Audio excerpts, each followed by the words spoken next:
In a week marked by significant political and economic developments, former President Donald Trump has once again taken center stage, igniting discussions on various fronts from diversity initiatives to international trade relations.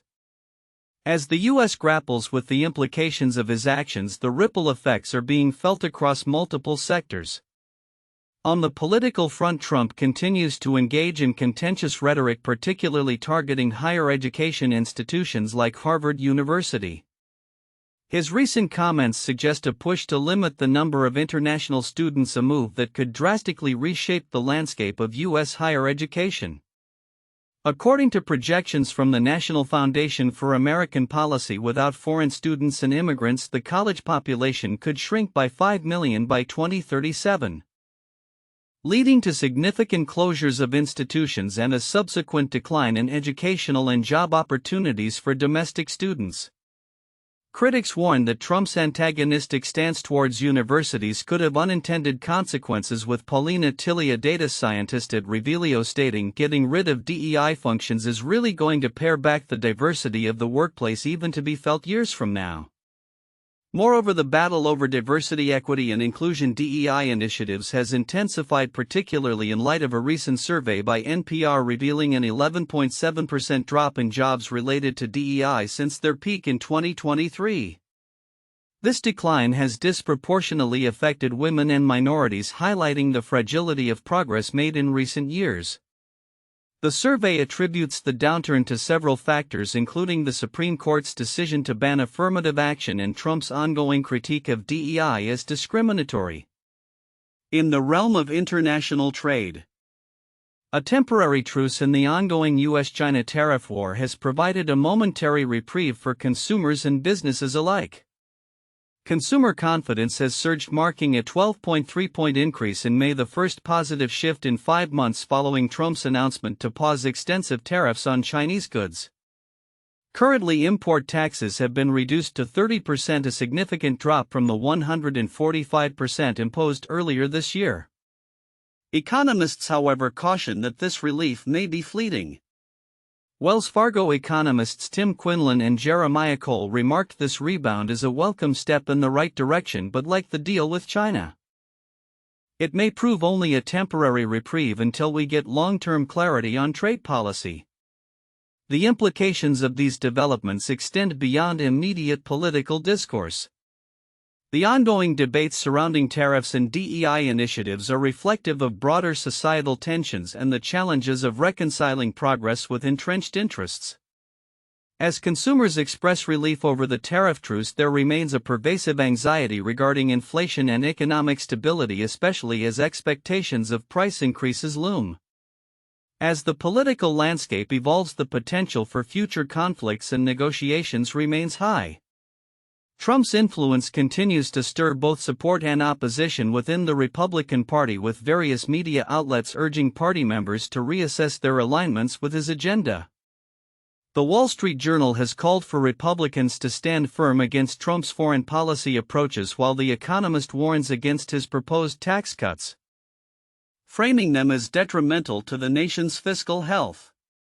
In conclusion, as the U.S. navigates these complex issues, the interplay between political maneuvering, economic realities, and societal values will be pivotal.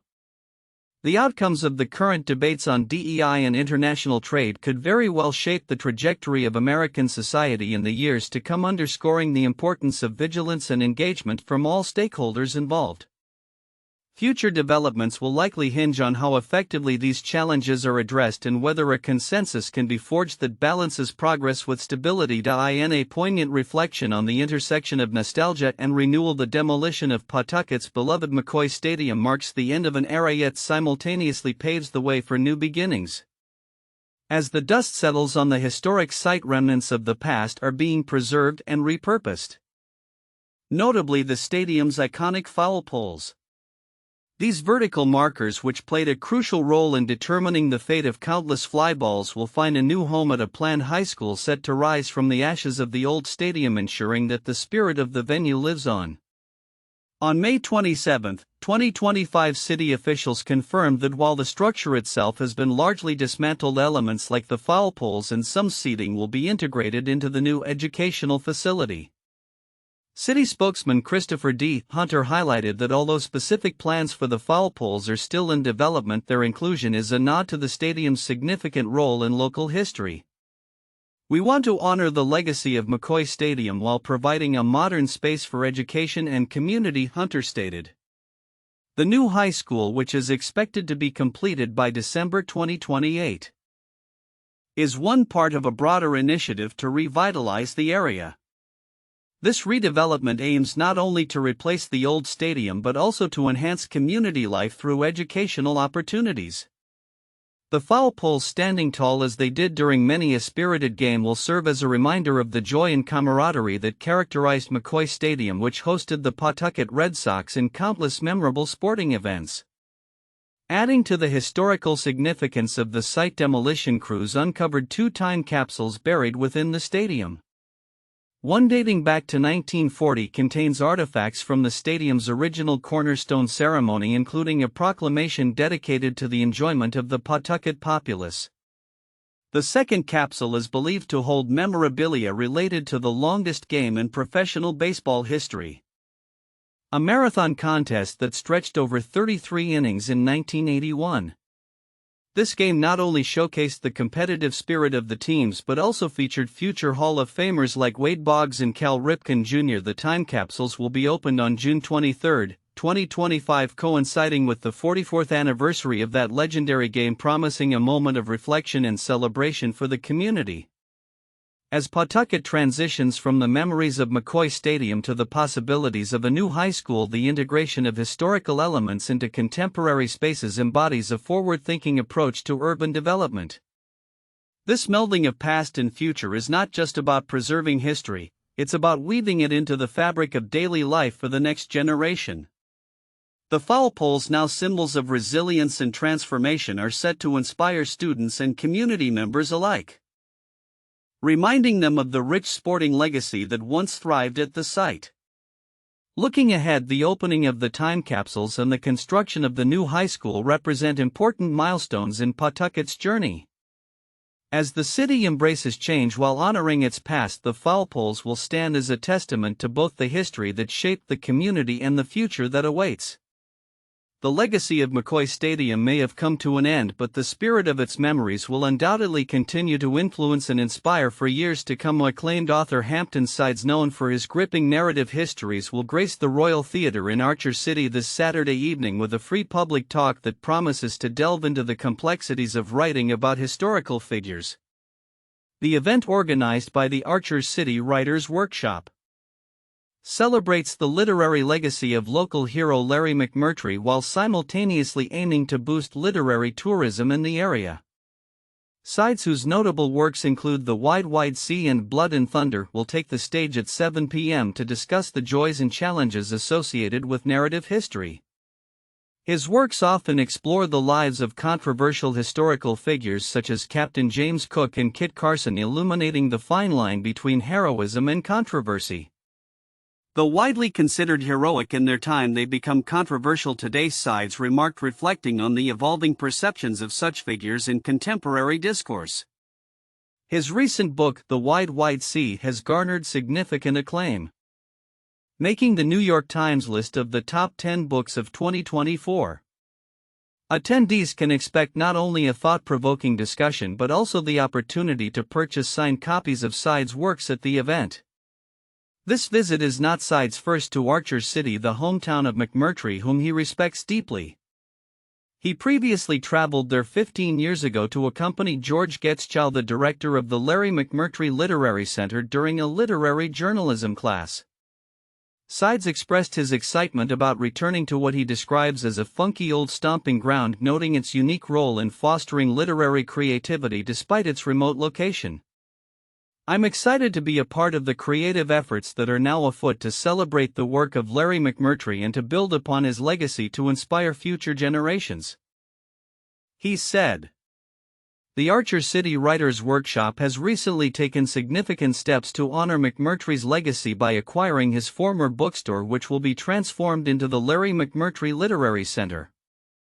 This initiative is designed not only to celebrate McMurtry's contributions to literature but also to attract writers and readers to Archer City, thus stimulating literary tourism, a concept Sides wholeheartedly supports. In addition to his talk, Sides will also engage with participants at a narrative workshop organized by the Archer City Writers Workshop, which features authors Kim Cross and Glenn Stout.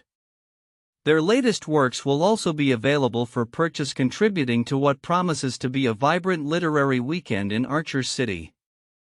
As Archer City embraces its role as a literary hub, the intersection of historical storytelling and contemporary literary efforts highlights the dynamic nature of cultural tourism.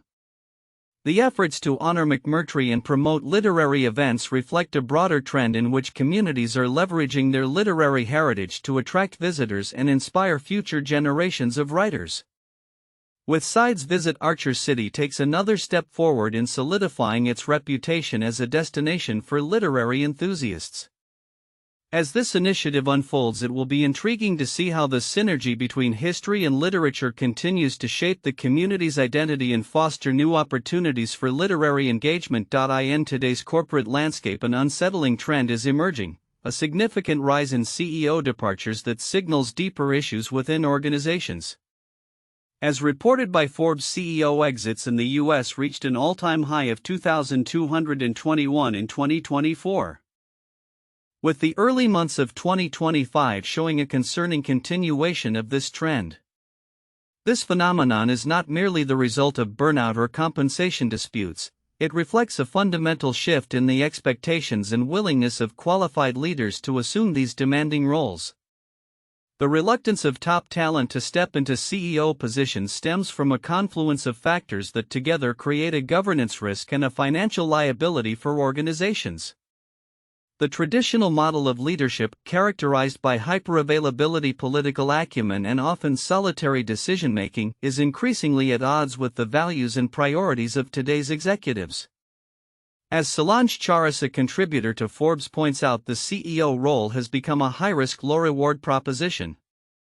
The implications of this crisis extend far beyond the C-suite. The board of directors must recognize the implications of high turnover as a governance risk rather than simply a diversity, equity, and inclusion (DEI) challenge. The absence of qualified candidates willing to take on these roles is indicative of a broader governance failure compounded by a volatile political landscape. Charas highlights how erratic policy changes, from tariffs to immigration, create an environment of strategic whiplash, forcing CEOs to spend more time managing crises than leading strategically. Moreover, the leadership pipeline is facing a dual crisis, as seasoned executives exit entry-level positions or simultaneously disappearing, primarily due to the rise of automation and artificial intelligence. The erosion of early career roles deprives organizations of potential future leaders, leading to a hollowing out of institutional resilience. As Charas emphasizes, this scenario creates a precarious situation where succession planning becomes more of a gamble than a strategic initiative, ultimately threatening organizational continuity and culture. To mitigate these risks, organizations must shift their approach to succession planning. Rather than treating CEO transitions as isolated events, companies need to integrate long-term succession strategies that focus on developing internal talent.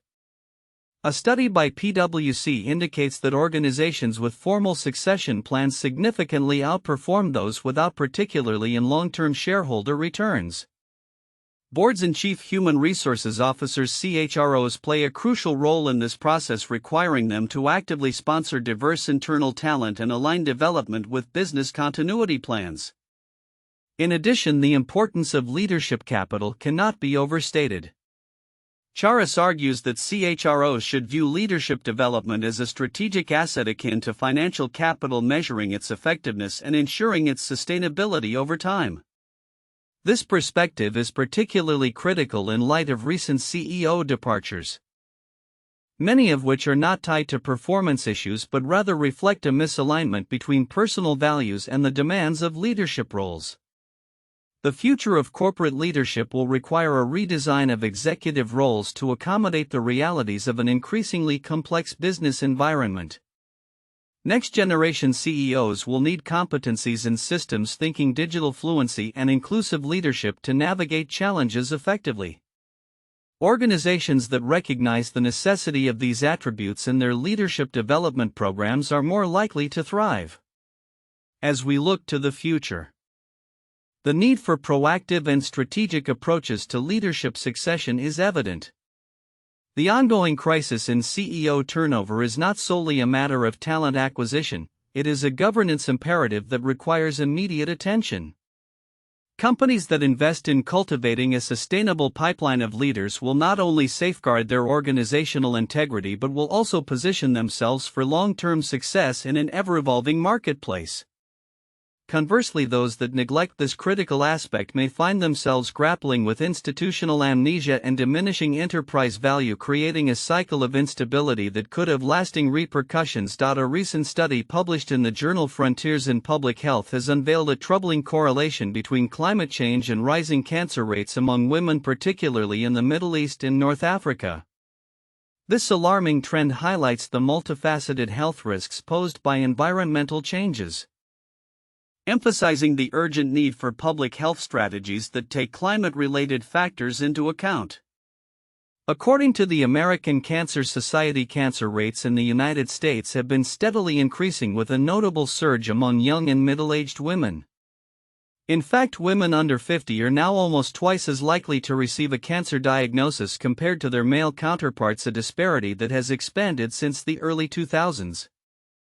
Experts attribute this rise to a variety of factors, including exposure to childhood bacteria and the consumption of ultra-processed foods. However, the new research suggests that climate change may play a significant role, particularly in regions most affected by rising temperatures. Lead author Wafa Abulkir Madaria from the American University in Cairo noted as temperatures rise, cancer mortality among women also rises, particularly for ovarian and breast cancers. The study analyzed cancer data from 17 countries in the Middle East and North Africa, revealing that the prevalence of breast, ovarian, cervical, and uterine cancers increased significantly with each degree of temperature rise. Specifically, the research indicated that cancer cases rose from 107 to 280 per 100,000 people, while mortality rates more than doubled from 160 to 332 deaths per 100,000 people for every additional degree Celsius. The findings were particularly stark in countries such as Qatar, Bahrain, and Saudi Arabia, where extreme summer temperatures appear to exacerbate the risks. For instance, the prevalence of breast cancer in Qatar increased by 560 cases per 100,000 people for each degree of temperature rise. While the statistical increases may seem modest, the cumulative public health impacts could be profound. Furthermore, the study emphasizes how climate change creates a host of health challenges. Increased air pollution, heightened exposure to carcinogens, and the disruption of healthcare systems due to extreme weather events are all factors that contribute to the rising cancer rates. Temperature rise likely acts through multiple pathways, co-author Sun-Soo Chun explained. It increases exposure to known carcinogens, disrupts healthcare delivery, and may even influence biological processes at the cellular level. Women, particularly those from marginalized communities, are disproportionately affected by these risks. Chun noted that these women often face greater exposure to environmental hazards and have less access to early screening and treatment services. This discrepancy underscores the intersection of climate change and health inequities, raising critical questions about how best to protect vulnerable populations. While some may argue that improved cancer screening practices could account for the higher prevalence rates, the researchers assert that rising mortality rates alongside increased prevalence indicate a different narrative. The study's authors advocate for integrating climate-related risks into public health planning, emphasizing the need for comprehensive strategies that address the health impacts of climate change.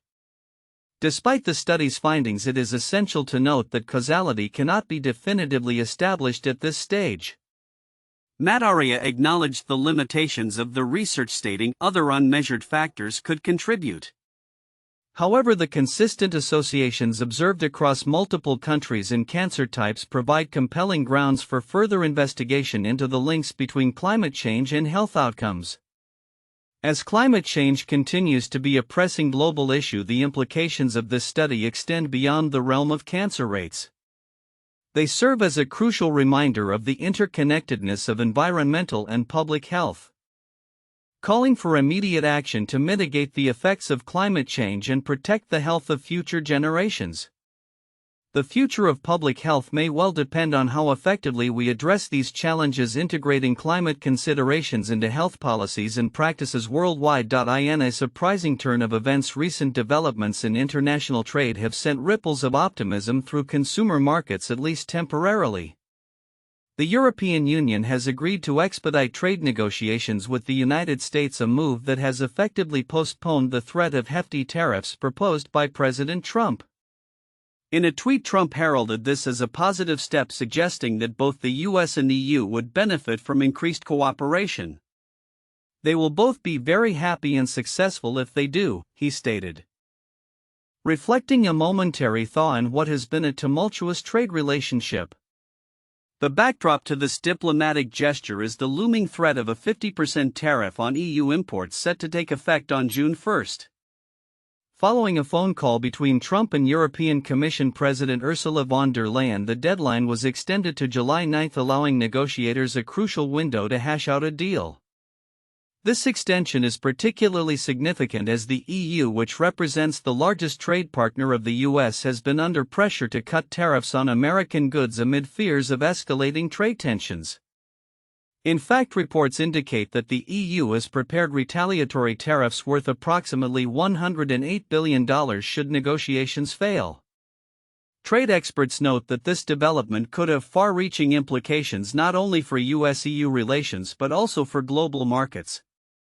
The stakes are incredibly high, with a bilateral trade relationship exceeding $1.8 trillion. Said one analyst, highlighting the potential fallout that could stem from a failure to reach a consensus. The fear of a trade war has already prompted fluctuating stock prices and uncertainty among businesses, with many companies voicing concerns over rising costs and supply chain disruptions.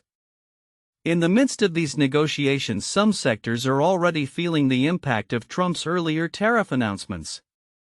For instance, Apple has found itself in a precarious position, with Trump stating that the company could face a 25% tariff unless it moves iPhone production to the US. This threat not only jeopardizes Apple's supply chain strategy but also reverberates through the tech sector, which relies heavily on global manufacturing networks. As consumer confidence appears to recover in May, bolstered by the brief pause in tariffs, analysts warn that the long-term effects of these policies remain to be seen. While the immediate news may boost confidence, the underlying issues of inflation and disrupted supply chains will continue to challenge the market, said Chris Williamson, chief business economist at S&P Global Market Intelligence. His observations underscore the delicate balance that the U.S. economy must maintain as it navigates the turbulent waters of international trade policy. The coming weeks will be critical as both sides work towards a resolution. The EU's trade chief Maros Šefčovič is set to lead discussions focusing on pivotal sectors such as semiconductors, automobiles, and pharmaceuticals. The urgency of these talks is palpable, as both parties seek to avoid the pitfalls of a trade war that could undermine their economies. As the deadline approaches, the potential for a significant trade deal looms large, and all eyes will be on the unfolding negotiations. There is cautious optimism that, if successfully navigated, this situation could stabilize markets and enhance consumer confidence further.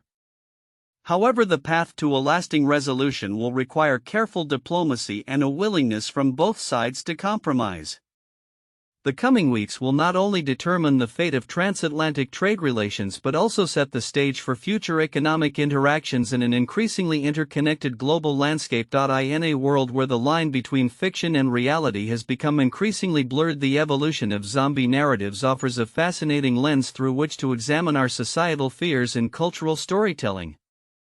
The acclaimed video game and television series The Last of Us has taken this exploration to new heights, particularly through the insights of behavioral ecologist David Hughes, who served as a scientific advisor for the project.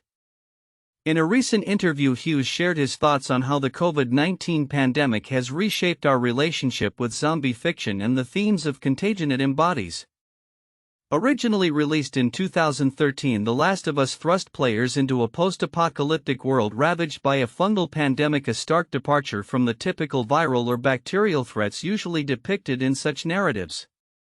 The game's central antagonist, the cordyceps fungus, alters human behavior in a manner reminiscent of its real-life counterpart that infects ants, showcasing the writer's dedication to intertwining scientific accuracy with creative storytelling.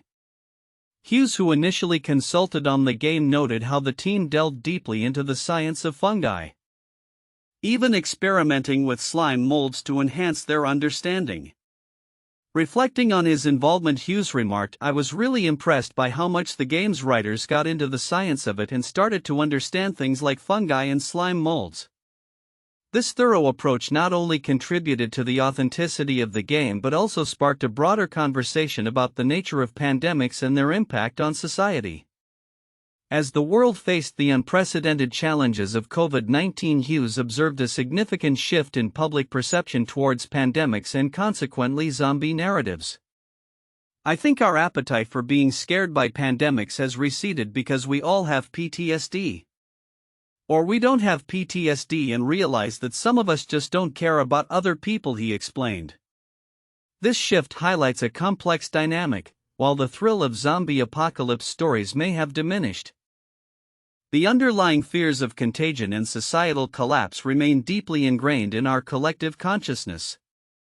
Hughes pointed out that the themes presented in The Last of Us resonate differently post-COVID. You build a game about a dystopian future based on a pandemic, you live through a pandemic, and then what's the relevance of the game or the movie? He asked rhetorically. This reflection underscores a poignant reality. Stories that once captivated audiences may now evoke a sense of discomfort or resignation, mirroring our real-world experiences with fear and uncertainty. The connection between fiction and real-life events is not new. Hughes noted that past zombie lore often reflected societal anxieties, be it fears of nuclear annihilation in the 1950s or the rise of disease-related narratives in more recent times. The evolution of these themes suggests a continually shifting landscape of fear, molded by current events and cultural contexts. For many, the pandemic served as a stark reminder that the unthinkable can indeed become reality, leading to a more muted fascination with apocalyptic tales. As The Last of Us continues to captivate audiences through its second season, which recently concluded on HBO, the dialogue surrounding its themes remains relevant. Hughes expressed a nuanced view on the show's portrayal of science, cautioning against expecting perfect accuracy. "I think it doesn't really matter. Science belongs to society and people should tell stories about that," he stated, emphasizing the importance of narrative in shaping public understanding of complex issues. Looking ahead, the impact of the COVID-19 pandemic on our consumption of media, particularly horror and apocalyptic genres, remains to be fully understood. As audiences grapple with the legacies of their experiences, creators may find themselves navigating a landscape that demands both sensitivity and innovation. Whether the appetite for zombie narratives will return or evolve into something new remains an open question, but the conversations sparked by works like The Last of Us will undoubtedly continue to influence how we engage with stories of survival in the face of unimaginable odds. In a world forever changed by a global pandemic, the lessons learned from our fictional fears may shed light on our collective path forward, reminding us of the thin veil that separates the extraordinary from the everyday. In a groundbreaking study published in the International Journal of Oral Science, researchers have unveiled a novel asymmetric gastroculture model that significantly enhances our understanding of oral microbial host interactions. This innovative approach, developed by a team from the University of Michigan and the ADA Forsyth Institute, addresses long-standing limitations in existing in vitro models that have stymied research into the pathogenesis of oral diseases and their systemic implications. The oral cavity is home to a complex ecosystem of microorganisms with oral pathobionts such as Fusobacterium nucleatum and Porphyromonas gingivalis playing pivotal roles in the development of chronic inflammatory conditions like gingivitis and periodontal disease. Traditional coculture systems have struggled to replicate the unique anaerobic and normoxic conditions found in the oral environment, leading to challenges in accurately studying the interactions between these pathogenic bacteria and host cells. The researchers' asymmetric gas coculture system effectively simulates the physiological conditions of the oral cavity by maintaining distinct oxygen levels for the gingival epithelial cells and anaerobic bacteria. This is achieved through a dual-chamber setup where the apical chamber provides an anaerobic environment conducive to the growth of bacteria, while the basolateral chamber allows for normoxic conditions that support host cell viability. The study highlights how this setup not only preserves the integrity of host cells but also enhances bacterial viability, invasion, and pro-inflammatory responses.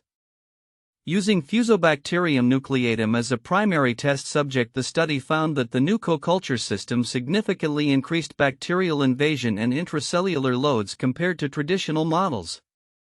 Host cells exhibited heightened pro-inflammatory responses marked by elevated secretion of cytokines such as CXCL10, IL-6 and IL-8, providing critical insights into the immune dynamics at play during oral infections.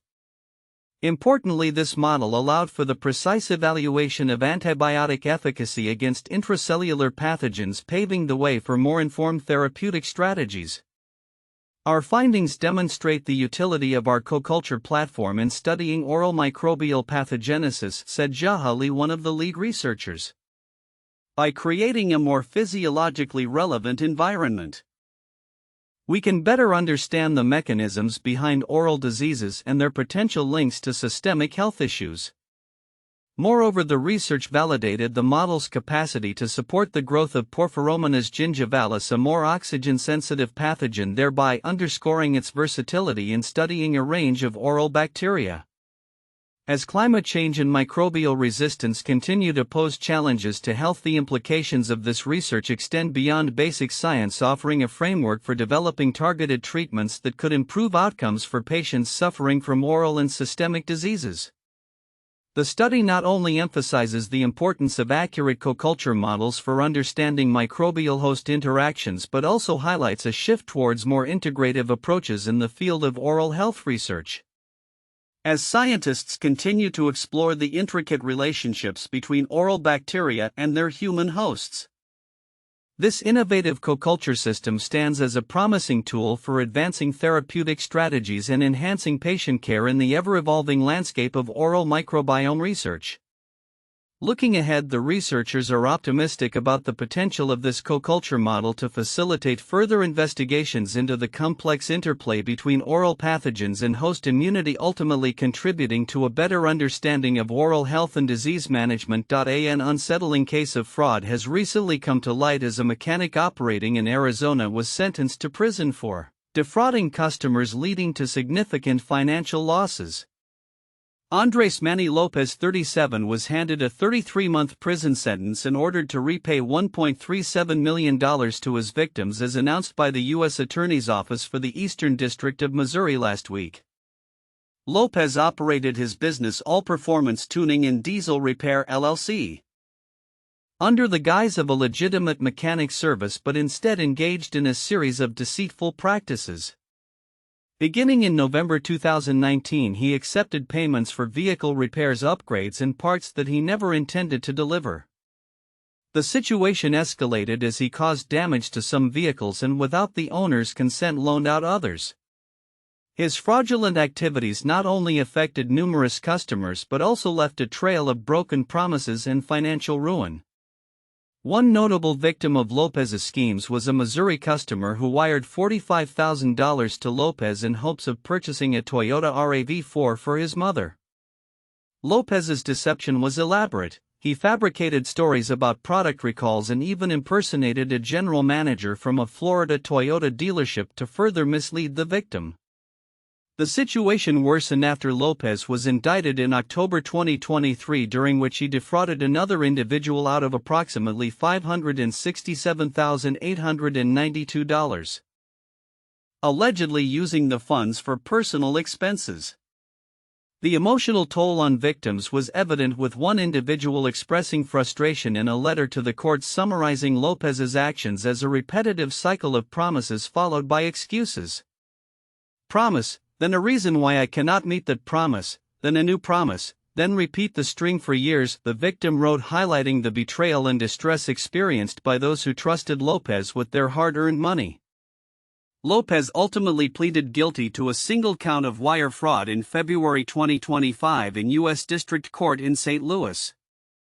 The case, investigated by the FBI, illustrates the lengths to which Lopez went to manipulate and exploit trusting customers. Special Agent Chris Crocker of the FBI St. Louis Division remarked, 4 years. Andres Lopez lied to customers to line his own pockets. The lies and manipulation continued even after he had been charged for the crime and released on bond. The repercussions of Lopez's fraudulent activities extend beyond financial losses. They raise important questions about consumer protection and the mechanisms in place to safeguard individuals from similar schemes in the future. As the legal system continues to address fraud cases like this, it becomes increasingly crucial for consumers to remain vigilant and informed about their rights and the businesses they engage with.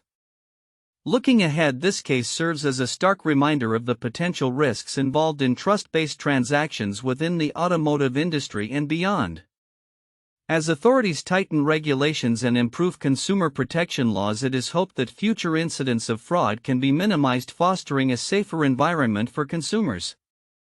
Ultimately, as technology evolves and more transactions move online, both businesses and consumers must adapt to ensure transparency and accountability in their dealings. Amid escalating geopolitical tensions, recent developments in foreign policy have underscored the intricate balance of power in international relations and domestic politics. With the United States grappling with pressing issues involving Iran and Russia, the Republican Party is making its voice heard, urging President Donald Trump to navigate these challenges with caution and collaboration. As the conflict between Russia and Ukraine intensifies, Trump has sharpened his rhetoric against Russian President Vladimir Putin, denouncing the latter's actions as reckless. Putin is playing with fire, Trump asserted in a recent post on social media, reflecting the growing frustration with Moscow's ongoing aggression. In response to these provocations, Senate Republicans are pushing for stronger sanctions against Russia, highlighting a rare moment of bipartisan unity on a foreign policy issue. Senate Majority Leader John Thune indicated the Senate is prepared to act swiftly, suggesting that a bipartisan bill could introduce a staggering 500% tariff on goods from countries that purchase Russian oil, aiming to cripple Putin's war efforts. Senator Lindsey Graham, a prominent voice in this movement, emphasized the urgency of the situation, stating, "The consequences of Russia's barbaric invasion must be made real to those that prop it up." With 82 senators backing the sanctions bill, the political landscape appears increasingly conducive to legislative action, further complicating Trump's ability to maneuver independently. In parallel, the Trump administration is reportedly considering a new nuclear deal with Iran, a prospect that has raised concerns among congressional Republicans.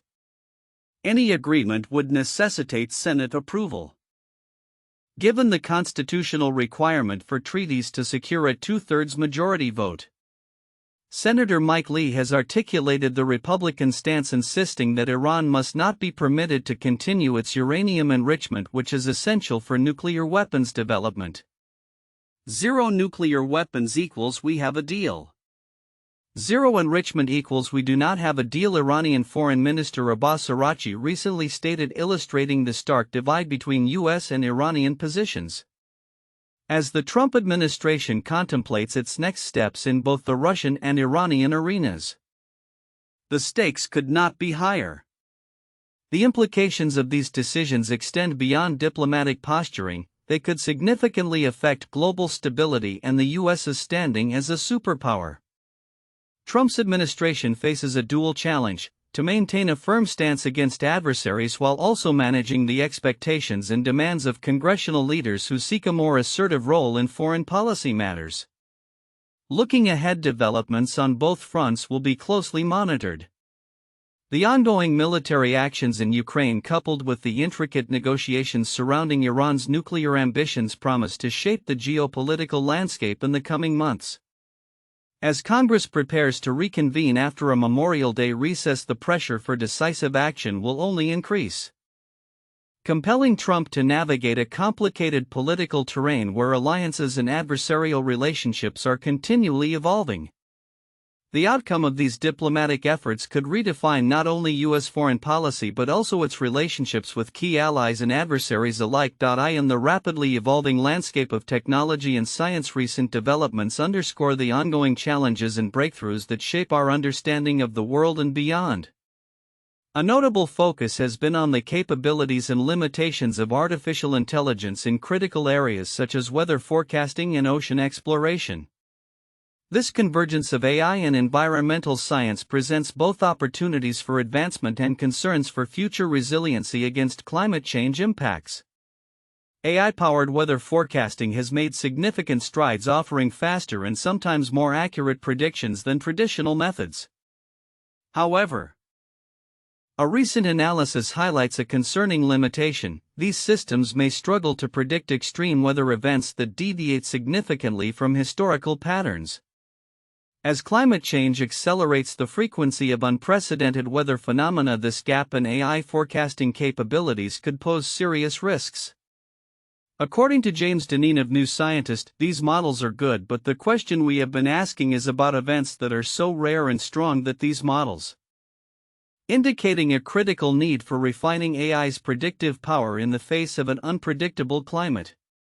This challenge in weather forecasting is juxtaposed with exciting advancements in ocean research. A multidisciplinary team led by scientists at Bigelow Laboratory for Ocean Sciences recently secured $2.2 million in funding from the Ocean Shot Research Grant Program to revolutionize deep-sea exploration. Their innovative project aims to deploy cutting-edge imaging technology and underwater robotics to discover and document new marine species, especially in the understudied mid-water regions of the ocean. Principal investigator John Burns remarked on the project's potential, stating, "This opportunity will allow us to discover new species and examine existing ones in new ways in a part of the ocean that's been largely inaccessible to scientists." This initiative represents a significant leap forward in marine biology, promising to enhance our understanding of biodiversity in the oceans. The collaboration among 6 institutions, including Harvard University and the Monterey Bay Aquarium Research Institute, underscores the importance of interdisciplinary approaches to scientific discovery. As they develop advanced tools for observing marine life, the project not only seeks to catalog new species but also aims to deepen our understanding of their genetics, behavior, and ecological roles. "We're almost guaranteed to find lots of new species because these areas are so understudied," Burns added, emphasizing the untapped potential of the ocean's depths. Meanwhile, in the realm of space exploration, a new study has sparked intrigue regarding Titan, Saturn's largest moon, revealing that its atmosphere behaves unusually, wobbling like a gyroscope instead of rotating in sync with its surface. This discovery, based on extensive thermal infrared observations, raises questions about the moon's atmospheric dynamics and its implications for future missions such as NASA's upcoming Dragonfly, scheduled for launch in 2028. Lead researcher Lucy Wright noted, "Titan's atmosphere appears to be acting like a gyroscope, stabilizing itself in space, further complicating our understanding of atmospheric physics and potentially influencing strategies for exploring this enigmatic celestial body."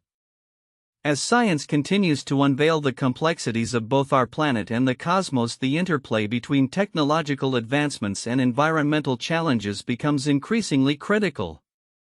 The limitations of AI in predicting extreme weather events highlight a pressing need for improved models that can adapt to the changing climate. Simultaneously, groundbreaking efforts in ocean exploration represent a proactive approach to studying the planet's biodiversity. Looking ahead, these developments signal a vital intersection of innovation and ecological awareness. with the potential to reshape our understanding of the natural world and inform our responses to the challenges that lie ahead. As researchers push the boundaries of knowledge, the interplay between technology, science, and the environment will undoubtedly play a pivotal role in shaping a sustainable future.